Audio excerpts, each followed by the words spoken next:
سابق امریکی صدر رچرڈ نیکسن کے ایک مشیر رابرٹ کرین تھے جنہوں نے لاء میں ڈاکٹریٹ کی ڈگری حاصل کر رکھی تھی۔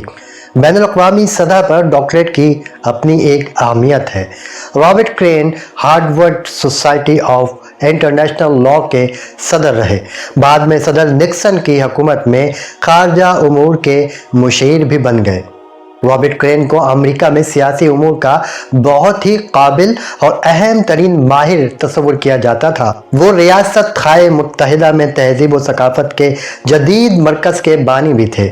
انہیں دنیا کی 6 زبانوں پر مکمل عبور حاصل تھا۔ وہ یہ زبانیں بڑی روانی سے بولتے تھے جیسے ان کی مادری زبان ہو۔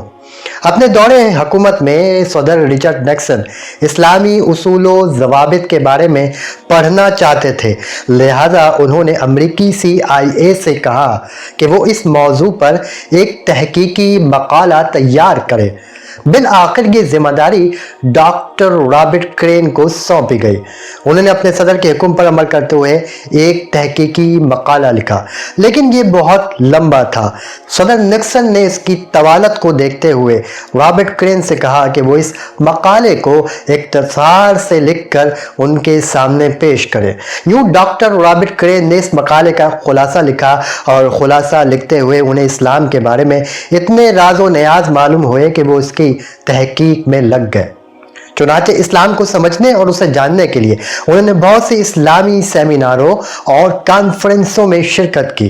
چونکہ عربی اور ترکی زبانوں سے بخوبی آشنا تھے، اس لیے ان سیمیناروں میں پڑھے جانے والے مقالات اور تقریروں کو سمجھنے میں انہیں کبھی دشواری پیش نہیں آئی۔ پھر وہ دن بھی آیا جب رابرٹ کرین نے اسلامی تعلیمات سے متاثر ہو کر اسلام قبول کر لیا۔ ان کے اسلام قبول کرنے کی بات پورے امریکہ میں پھیل گئی۔ اسلام قبول کرنے کے بعد رابرٹ کرین نے اپنا اسلامی نام فاروق رکھا۔ اسلام قبول کرنے کی وجہ بتاتے ہوئے انہوں نے کہا کہ قانون کے ایک طالب علم کی حیثیت سے مجھے اسلام کے وہ تمام قوانین مل گئے جن کا میں نے اپنے کیریئر کے دوران مطالعہ کیا تھا۔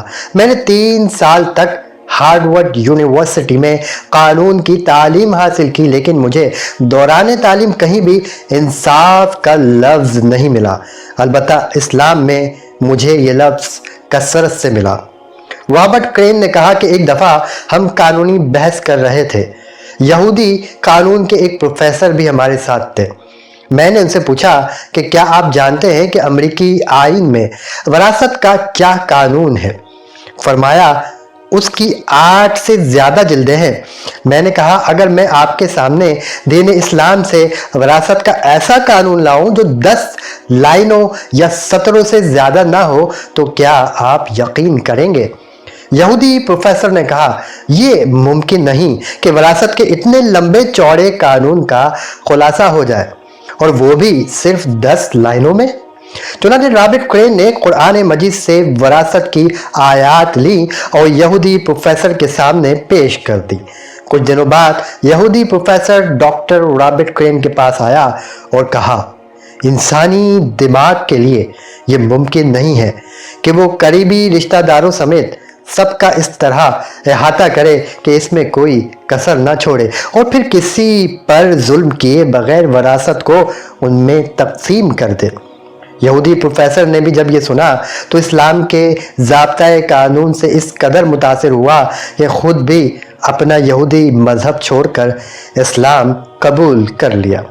ناظرین، آج سے تقریباً 1.5 سال پہلے یعنی 2021 دسمبر میں ڈاکٹر رابرٹ کرین، جو کہ اب فاروق کے نام سے جانے جاتے ہیں، انتقال کر گئے۔ اللہ رب العزت ان پر اپنی رحمت نازل فرمائے اور ان کی مغفرت فرمائے، اور ان کے ایمان کو اور اسلام کے لیے ایمان لانے کے بعد جو انہوں نے خدمات انجام دیں قبول فرمائے۔ آمین ثم آمین۔